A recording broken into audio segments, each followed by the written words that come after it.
hand of Yahweh came upon me, and He took me far away to a valley filled with many bones. They were very, very dry. He said, "You must prophesy, O Son of Man. You must speak to the wind." So I prophesied as He commanded me. This is what I did say.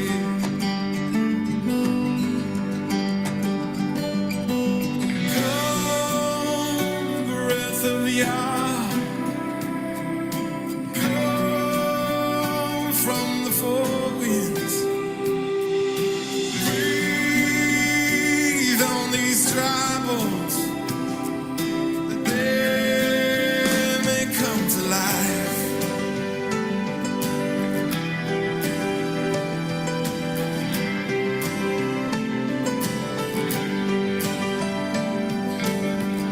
And as I prophesied, they came to life, and they stood to their feet. A mighty army, too big to number, so exceedingly great. And He explained to me, what is the mystery? This is the house of Israel.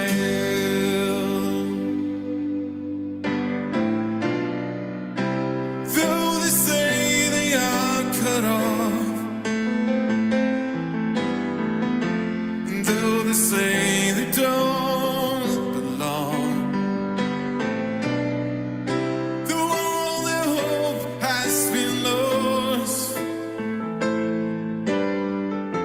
and they've forgotten who they are, I will raise them from the dead and bring them from the north and south to the land of Israel, and they will know that I'm the one who's done it. They will know I am Yahweh.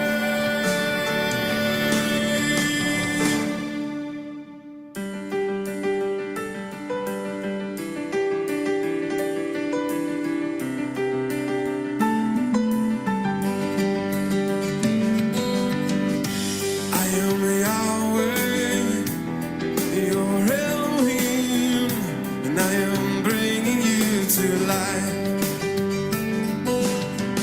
I put my spirit right within you. You will be born a second time, a new creation, born of my spirit. I will give you a new heart.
One more song, you guys. While I'm getting set up, please like and share.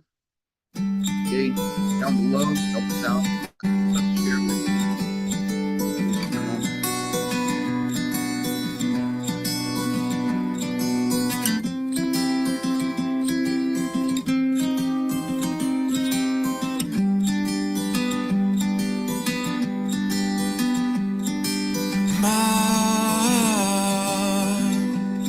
My yedidot mishkenotecha Yahweh Tzevaot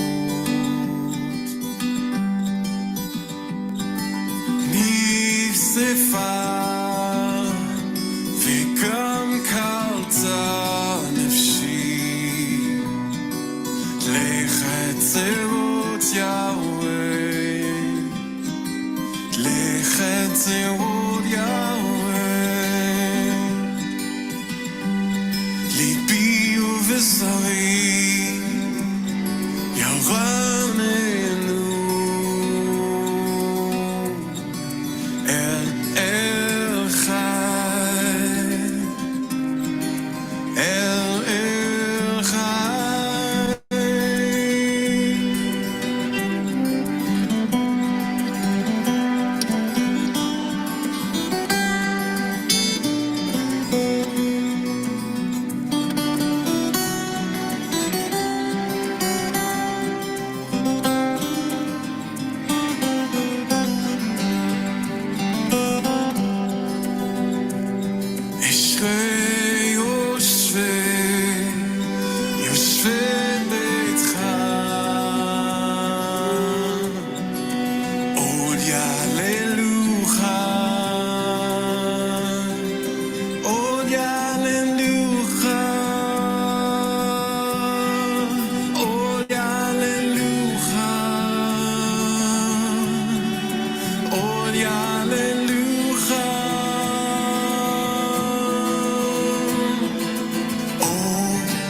Just one day in your house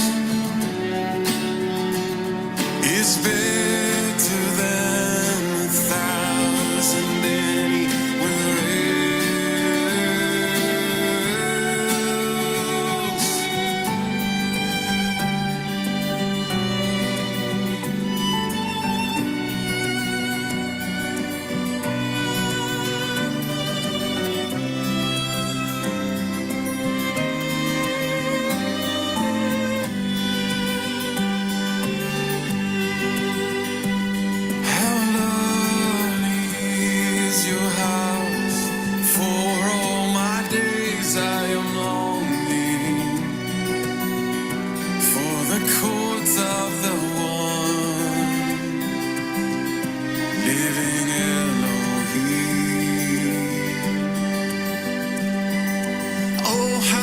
Soul it longs and even faints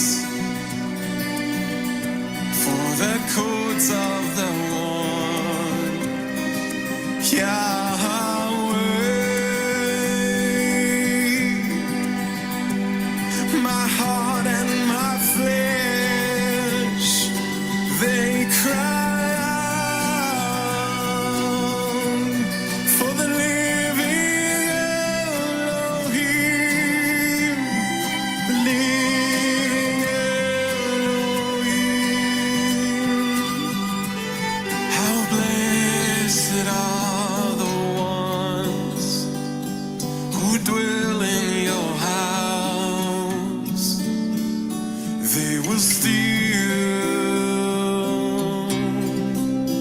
Still be praising you, still be praising you, forever they'll be praising you, forever we'll be praising you.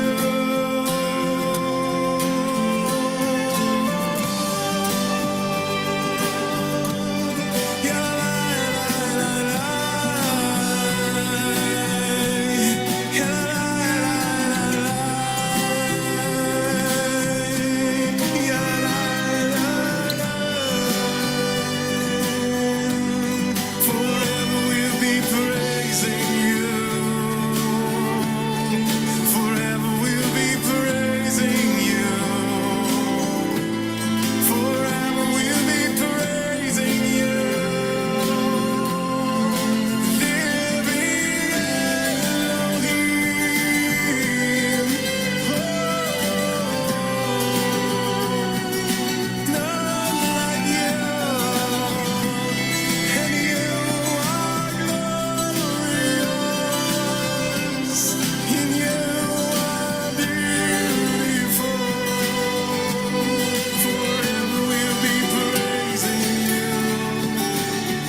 wondering, this James Block, one of my most favorite Hebrew artists on YouTube. I've been pushing his channel for many years now, and I'm thankful that he allows me to play his music exclusively on this channel. And a lot of times when I go live, I like to play some music, and what you don't hear and see in the background is I'm worshiping and singing along and getting into that, frame of mind to be able to come on the camera and speak to you guys, because this is all unscripted. I never have notes or script or anything like that. This is all straight from the hip. That's the last video that I posted from West Blaze Music and Kingdom in Context. Did a great presentation on this anomaly that we see that happened at the crucifixion, where the sun was blotted out for 3 hours. You guys, I got to be honest with you. Past, I want to say 6 weeks, I've been bogged down with personal name codes, and I had to pause that. Though there are some still coming in, I haven't taken on anymore because it prohibits me from putting out content regularly on YouTube, which was a downside of actually doing that, which is okay. I'm not complaining at all. But what I have seen from the analytics from YouTube is when I got back to Hawaii and started doing videos, and I was putting out something every couple of days, and all the numbers jumped. And to date, I think since I got back to Hawaii, we've jumped up more than 10,000 subscribers and several million views. And that was because I was being regular. It's sort of like a double Dutch jump rope. Once you get into that rhythm and you're moving, you can't really stop when it comes to YouTube. If you do, you get out of sequence and you got to start over, right? So because of the personal codes that I got committed to, and I'm working about, I want to say 23 of them right now simultaneously. And for each one of those, they could be worked for weeks. It is a process. And I think the people who contracted those, or anybody who doesn't understand how codes work and how we search those, it takes a lot of time. Finding the access term is the easy part. It's the rest of it is, all the note taking, all of, for each one of those, I have to have a separate mentality of what's going on for each individual, right? And I take a lot of notes, and then for each code, it takes many, many hours. And right now I'm designated probably 4 to 5 hours, sometimes 6, searching codes, but I have other responsibilities and things going on. I got a school going on. I got work here locally, yada, yada, yada. It's a lot of time. And so it's got me bogged down, and I haven't been able to put content out on YouTube as I was when I first got here. And so I wanted to take a break from doing names code, personal codes, because that's all I've thought about for 6 weeks. And I've had to put everything else on the back burner and, only look at it here and there, a few minutes and have random thoughts here and there. But when I saw West Blaze and Kingdom Context put out that video, and it's something I've been talking about for a long time, but I never saw anybody else pointing this obvious anomaly out until here recently. And then I saw the thing come up in my feed. I had to comment on it. And so from that point on, I have thought about nothing but Planet X and Nibiru. And so I had to take a break from doing personal codes and kind of shift gears and come to this, which when you're working multiple codes simultaneously, sometimes you gotta switch things up. You can get burnt out and just bogged down. And there's a lot of pressure that comes behind that, and I don't like that feeling that's on me. It gives me anxiety. And so for all of you that have contracted codes through me, I'm honoring that. It's just taking me time. Please understand that it's a lot of time that it takes to do those. And anyway, I've also got students that I got to pay attention to and be a mentor to. So there's a lot going on. I pumped the brakes today. Since I've been thinking about this for a couple of days, and I wanted to share some of the things I have, already found on this particular topic, and kind of revitalize that, because I think it's It's something we're going to see.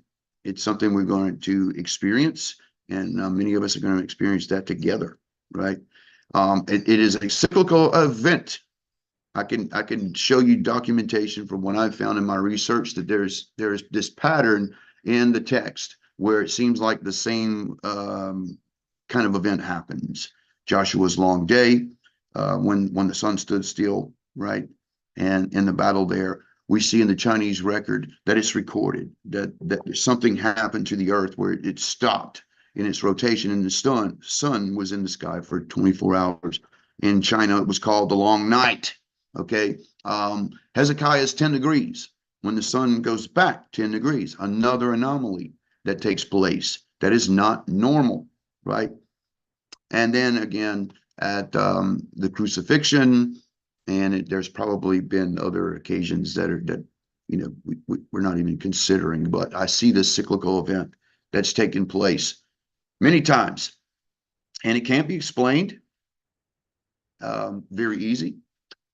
This term Nibiru was foreign to me up until several years ago when that common element made its a close approach to the earth, and I started noticing that I was seeing people talking about Nibiru, and when I would research that, I would find this Stitchins guy, and he talking about the Anunnaki and things like that. And I didn't. First of all, when you see me doing codes on Nibiru, it's not because of Stitchins, okay? I don't even agree with him. I think his story and his explanation is a lot of fantasy there. However, I do know this, that it was something that when I'm seeing it in the codes, I'm asking myself, where's this term coming from? It can't be from this one guy. And then all of a sudden, I start seeing Jewish rabbis talking about this word in their lectures, especially Rabbi Gladerson. And if I could just go there right now to his channel, I want to show you something. So I started seeing him share codes on Nibiru. And I'm like, where is this coming from? Because I know you don't believe in the stuff Stitchins is saying. I basically know this man's doctrine here, and it's not aliens and Anunnaki and all that kind of stuff. So it was kind of confounding to me. But as you can see, he has got a lot on Nibiru going back years. I think one of the oldest one is 12 years, but definitely a long time. And as if you can see in this little thumbnail here, we're going to talk about this one here. He was talking about this 8 years ago. This is, and I've been doing this 15 years, and it was early. Common element, I distinctly remember that was going on. So if you date that, you could probably figure out the time I started getting turned on in the Nibiru. Okay. And so I happened to find this term that he's showing right here in this code. We had found it roughly the same time. And I was kind of fascinated by that. I was like, what is going on here? We're going to go and read this scripture here in just a minute. And I'm going to explain to you my logic and my reasoning in this pursuit. It's almost obsessive at this point, the number of years that I've been talking about this. And by the way, it's got nothing to do with Zachariah Stitchin. Really. I was very skeptical of that guy. And this is not about his story. However, the word Nibiru, which also in my research discovered is a legitimate word in the Coptic Bible, which is the Ethiopian Bible. This is a phrase that's used that refers to the throne room of El coming down. And that is pronounced Nibiru with a rolling R at the end, Ru, right? Nibiru. So for some of you that have been asking me about this and where it is in scriptures, it's not in our Bible other than the encoded text. But in the Ethiopic, it is a legitimate phrase that's in there in the Ethiopic language, the Coptic, describing the throne coming down. And it has something to do with because of the love of El, he came down with his throne. Anyway, going back to this term, it is now a nomenclature, a designation word, a benchmark in, logos, the written word that we can search. I mean, we can search things like Planet X and wormwood and things like that, but to have a nomenclature, to have a word that has been designated now by the Jews. I originally, when all this happened, thought, is it possible this word is encoded because of the pagan people following Stitching and that's why it's there? No, it's because of Judah. They're legitimately looking for a star called Nibiru that is going to appear based on a prophecy in Numbers 24. We're going to look at that in just a moment. From Balaam, when he talks about a star coming from Jacob, it makes an appearance. And this has to do with the Messiah's arrival. Yada, yada, yada. We're going to look at that code in just a moment. But I want to read to you the text. This is where it originates, because this has a lot to do with the Masoreth, right? The star coming from Jacob. Jacob being the designator. What is Jacob in that story, in that parable? I'm going to show you in just a moment in Genesis 37 where this comes from. And I've tried to explain this to you guys before. Some people got it. Some people it kind of blazed over. But if you go to Genesis 37, you can see Joseph with his brothers. Hold on. Somebody's messaging me on Facebook. And he's with his family, and he's giving them some some things hard to listen to. This little brother who has these very big dreams, big aspirations, right? And his brothers get offended. So if you go to Genesis 37, you can see this. This is where Joseph has his dreams. And I'm going to start with, let's just start from the beginning here. Jacob dwelt in a land where his father was a stranger, in the land of Canaan. And these are the generations of Jacob. Joseph, being 17 years old, was feeding the flock with his brethren. And the lad was with the sons of Bilhah, and the sons of Zilpah, and his father's wives. And Joseph brought into his father their evil report. Now Israel loved Joseph more than all of his children. This is why the animosity was there, right? This was his youngest son at the time. Because he was a son of his old age, and he had made him a coat of many colors. And when his brethren had saw that his father loved him more than all of his brothers, they hated him and could not speak peaceably unto him. And in verse 5 it said, and Joseph dreamed a dream, and he told his brethren, which is, once you see the dream, is probably not a good idea, right? Because this made them hate him even more, right? And look what it says, and they hated him yet the more. And he said unto them, hear, I pray you, this dream which I've dreamed. For behold, we were binding sheaves in the field, and lo, my sheaf arose and also stood upright. And behold, your sheaves stood around about and made obeisance to my sheaf, which means they bowed down, right? And his brethren said to him, shalt thou indeed reign over us, or shalt thou indeed have dominion over us? And they hated him yet the more for his dreams and for his words. And if that wasn't enough, you guys, he has another dream. And he says this, and he dreamed yet another dream. And he told his brethren and said, behold, I have dreamed a dream more, and behold, the sun and the moon and the 11 stars made obedience to me. Okay, stop right here. Let's consider this. What he's talking about here, and I know the text doesn't say this, this is what is called the sod level of understanding. We're going to look at something very deep here. All of these sons knew about the Masoreth because they're part of it. Okay, all 12 sons are in the Masoreth. In the pagan world, it's called the zodiac, but in the biblical terms, it's called the Masoreth.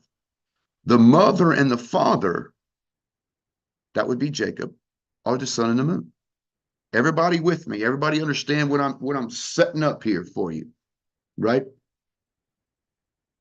By the way, my friend Gil Broussard talks about this, because when it talks about how they bow down, he talks about how this is the tilt of the earth to the constellations. If you guys have seen his presentations, you know what I'm talking about. The important part is when he talks about the sun and the moon and the 11 stars minus him, right, bow down to him, he's talking about the Mazzaroth. Everybody with me? Okay, so who is the sun? Who is the sun? This would be Jacob. Who is the moon? This is Rachel. Okay, because that's his mother. Everybody with me? So if we go to the code that I shared this a couple of weeks ago in a presentation with my class, the very same one we saw in the thumbnail for Gladerson's video, right? That Nibiru code. This is the one we're about to see. This is in the book of Numbers. And it's at a very small skip, only a 39. And it's the long spelling of Nibiru. You can spell Nibiru 3 ways based on how you use the yod. Okay. Now, in this code, let's just kind of set this up in my theory, talking about the crucifixion. Something happened at the crucifixion, right? That is not exactly told to us or given a name. However, the designation that the Father obviously knew that human beings in our time would be calling this object, Stitchins or no Stitchins, Judah is calling this star that they're looking for based on this prophecy from Balaam. They're calling it Nibiru. Okay. So it's no longer something from Stitchin. Now the Jews are giving it a name based on these kinds of codes. And Gladerson's looked at the very same codes that I have that I'm going to share with you in this presentation. But here's some of the things that I found, like crucifixion in the blue, the cross, the crucifixion. Here, some ask me, okay, so is this connected to wormwood? Absolutely. Matter of fact, it shares a letter. So this is Nibiru in the center here, the long spelling, and that's wormwood right there. So they're absolutely connected with that noon right here in this code.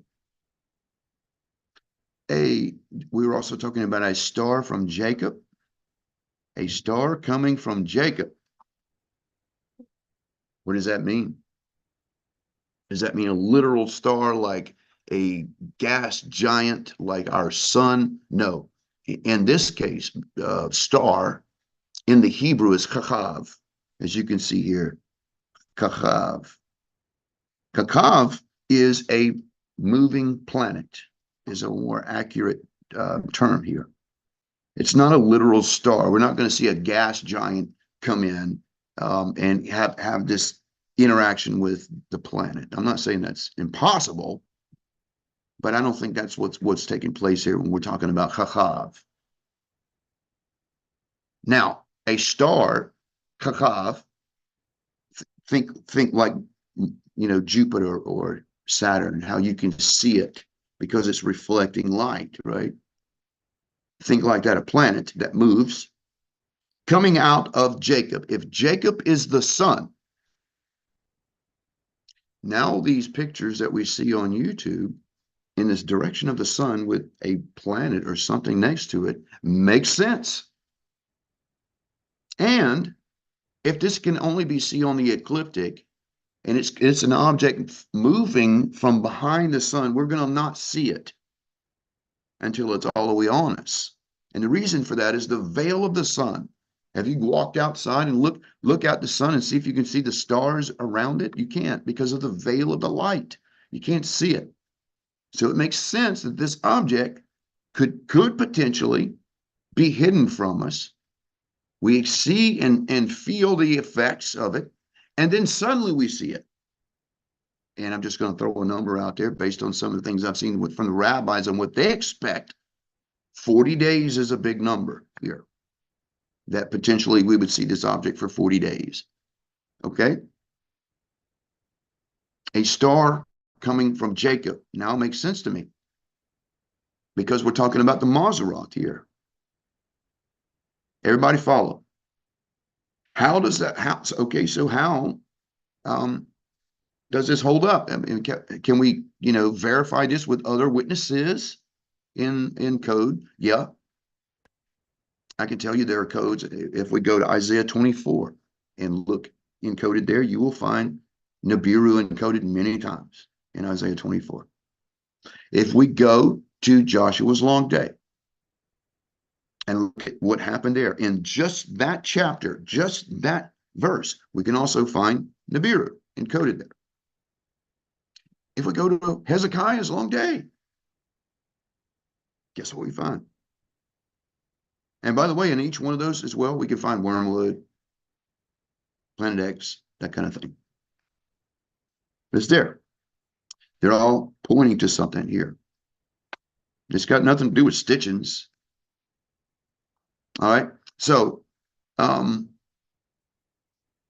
these next set of codes that I want to show you,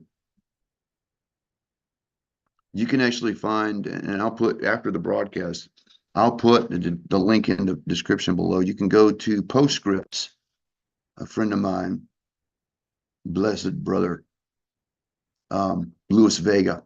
This is his website, and at some time he was making my tables in the PDFs that you can go and look at it. And so if you go to this link that I'm going to put in the description after the broadcast, you can find a lot of these early tables. He's kind of fallen off from doing that, and I don't exactly know what's going on, but there is a number of Nibiru codes that are here, as with a lot of other things as well. Let's just go here first and see that one.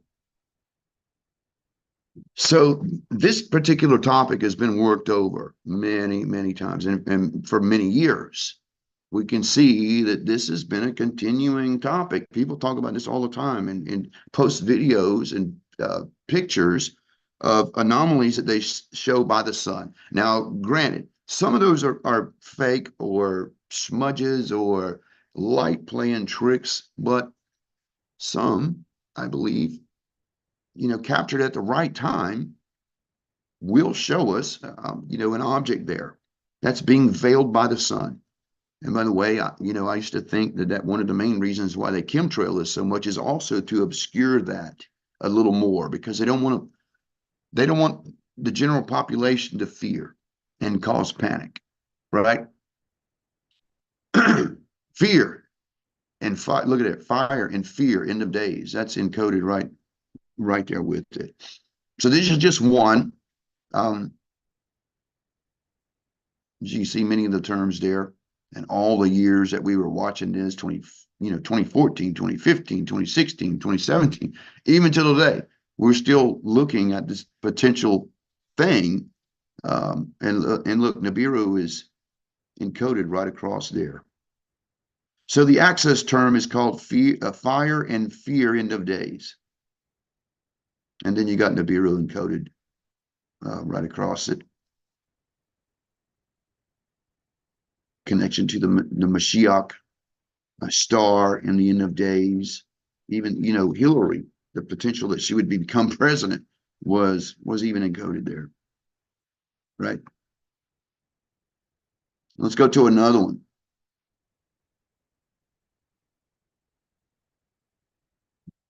And again, you guys can go and look at these a little more. I think this is another one that expounds on the same thing, or he's got it. Sometimes Lewis would title this differently than I would, but this particular access is the star Nibiru, or the Kakav Nibiru. We also have in the plain text Kakavim, the stars, connection to Abaddon in this. And by the way, this is a width of 2021. This is looks like a year to me, right? Wormwood at the top. We always see this connection with it.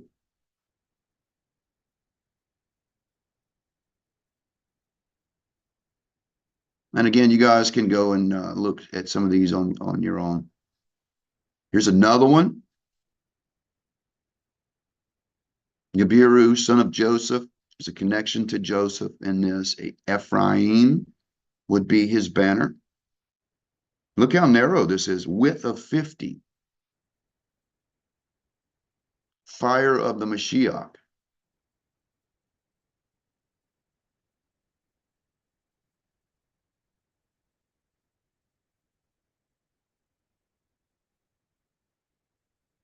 Nibiru, Planet X, wormwood. Here's another one. And so these begin to compile, you know, a mental picture that there must be something to this, because this is entirely overkill. This is overkill with the information. If this was a random occurrence, a random anomaly, we would not see this much information encoded like this. And each one of those verses you see there highlighted, and we can, of course, go look at that on the PDF. And some of these I did years ago, and I don't even have those computers anymore. Each one of these codes would have to be reproduced. Thankfully, there's a PDF evidence that we found it, and you know, we can see all the related words there. Many of the planets: Jupiter, Saturn, Venus, Mars, even a comet, concealed, hidden, you know, wormwood. It's all there. In a day of trouble.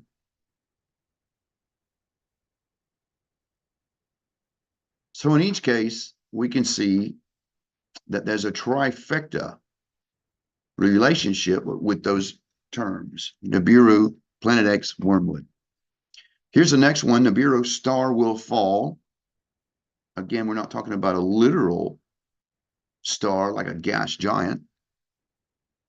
We do see a connection to Satan with Nibiru here. Lucifer. I know that Sean in Kingdom in Context posed the theory that there was a connection to Lucifer, Satan, with this particular anomaly that takes place. I think he may be onto something. I kind of believe that it's got more to do with his throne, but if we take that in context, where is Satan right now before he is cast out? He is on the second heaven before the throne, right? And he's accusing the brethren. So there's definitely a connection, but I think it's got more to do with the throne of the Creator, the kingdom. Okay, so if you didn't know, Jerusalem, the New Jerusalem comes down. We don't go up. We are caught up with him in the air when he gathers us together, but we're staying here. Heaven comes down. Read your Bible, you guys. That's what it says. John saw the New Jerusalem coming down. So will it be a sphere? Will it be, I know some people think it's going to be a cube. Some people think it's going to be a pyramid, this New Jerusalem coming down. Could we visualize it as a planet, as a sphere? Possibly. Very, very plausible. You know, and I think that there, you know, with the 3 days of darkness during the Exodus, and the plasma clearly described as the fire that led them, it could have been, you know, even at the Exodus, this thing connected to the throne of El had an interaction with our planet. And we, you know, so if you think about Revelation 8 and what John sees there, he's flashing back and forth between what he sees in the spirit realm and what he sees manifested in the reality we live in. Does that make sense? Can you guys see that in Revelation 8? When John flashes back and forth, he sees the angel in heaven dip a censer into the fire and cast it toward the earth. And then when he flashes back to what the perspective from the earth, he sees this fiery mountain coming down, impacting the earth. This is why Nibiru, Planet X, wormwood's all connected, because at some point, at least from what we see in Revelation in Isaiah 24, there's going to be a cataclysmic event where things are impacting the earth. Maybe debris. I don't know. I'm speculating. This is very much like putting together a puzzle. And the more you get put together and you got just a few pieces that are not there, but you can still see the big picture. Does that make sense? That's how I see these codes. and in reference and in conjunction with the text, not just the codes, but all the text and everything that's going on there, not just the ELS. There's a symphony of information being presented to us. As in the days of Noah, again, another time I think there was an interaction with this planetary body. Possibly the very first time was in the days of Noah, which caused the deluge. Just a theory. I'm just speculating here. I can't quote chapter and verse for that, but I can, probably see the odds on that a little better. Odds are it's the same event. So let's look at another one. And these are just the ones I found, you guys. Some of these, there are more that Glazerson found. There are more that other people have found. So it's not just just these few that we're looking at here. There's probably more than 100 now, right? Nibiru destroyer is coming. This happens to be encoded in the prophets, and the prophets got a lot to say about it, as you can see that all the highlighted verses there. Wandering, we're talking about a wandering planet. It's not stationary, it's moving. The dragon is there.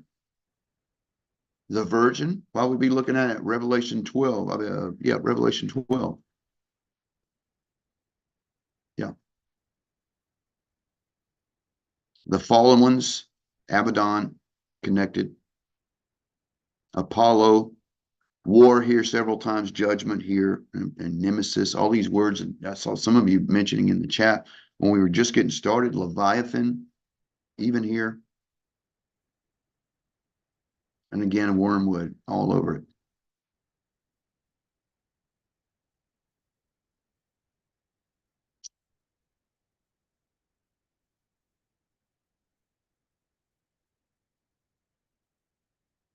As in the days of Noah, another access term. As in the days of Noah, we can find those same words here. And now this was found during the time of Obama. That's why you see his name there.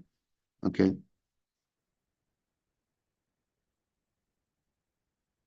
Fire from Hillel, vertical in this as well. So that would be the Hebrew word for Lucifer. Lucifer is not actually a biblically accurate word. Hillel would be a reference to the cherubim angel known as Satan. We can see Michael there, comets. Interesting how Hamas was even back in the day, something that we were looking at in the news. Abortions here. Of course, we're looking at things about judgment and why these things are coming on the earth. Think about that. All the wickedness and evil that we see, it's getting worse every day. And eventually, you guys, the hammer falls. Judgment comes, and we will see the king in the sky. And it'll be like, oh, okay, we've shifted gears now, right? I think, what was there? One more left on that list there. In a day of trouble, call upon a name. We can see that in Bible prophecy. There's going to come a day where mankind is going to call upon his name in a day of trouble, right? Incidentally, I think this is one of the reasons why the enemy wanted to remove the name from the scriptures, so you didn't have access to it, especially when Yeshua says, where two or more gathered in my name. Don't you know that Satan knows this? Once that's declared, what's he going to do by the time we get to the printing press and get to King James and things like that? Oh, by the way, let's do something about that name. Remember what he said, where two or more gathered? We can't let that happen. That's logic and reason for you why the enemy would want to remove that name and hide it from you and give you a false name. There you go, right there. Because in a day of trouble, we're supposed to call on his name. We can see Nibiru all over this.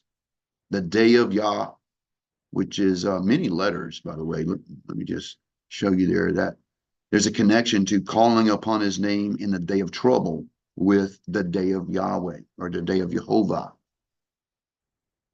The day of the Lord, for Christians who don't understand that, is what your scripture says. This is the great and terrible day, right? So that's just a few documented evidences that we have that there was definitely something that took place and will continue to take place. I think we have not seen Isaiah 24 happen yet. We haven't seen Revelation 8 happen. And as far as, you know, these objects impacting the earth,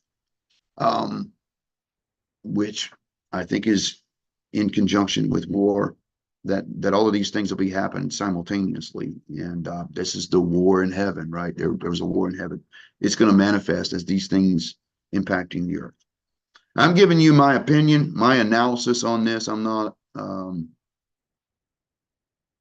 you know, trying to scare anybody or anything like that, or put out misinformation. I got to be really careful with how I talk on YouTube, you guys, and some of the same things I say here, because they have these policies that can get you in trouble. And I've been very fortunate not to be, you know, caught up in something that got me permanently banned. And even though my channel is still monetizable, I have not put any commercials on there. It's not about that. It's really about getting the information out. Now, I will tell you, some of the codes that I've been working on when it comes to things like the election and you know, my opinions and thoughts on that, I really am not comfortable with putting that on YouTube, because I did that at the last election, and from my perspective, it was facts, and what I said would happen happened. And after it was all said and done, more than a year later, YouTube came back retroactively and punished me for that. And I panicked, and I erased about 400 videos, and some of them just without mercy. I just got rid of it because they were hitting me hard. It was 1, 2, almost a third punch at that time. They hit me twice in a row. And so I had to dump a lot of things. But some of you were with me at that time, even though we've grown since then, and many of you weren't. There were plenty of you that were there, and you could testify that what I'm telling you is true. We called it.